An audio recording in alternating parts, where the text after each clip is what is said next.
restaurant-style egg drop soup recipe only take about 20 minutes to make and taste even better than the restaurant version.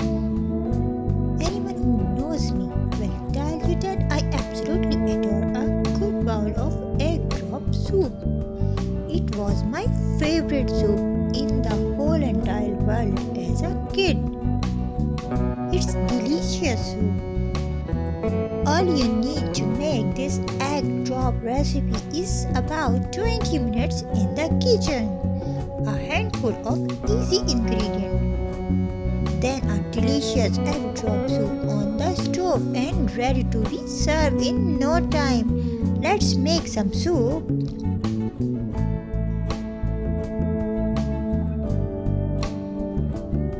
To make this homemade egg drop soup recipe, you will need good quality of chicken or vegetable, ground ginger garlic powder, black pepper,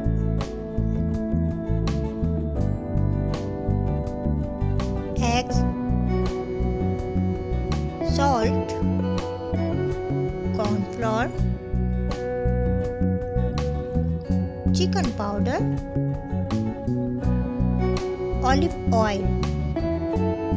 In this recipe also one of my favorite ingredient, olive oil. To make egg drop soup simply, first prepare your stock.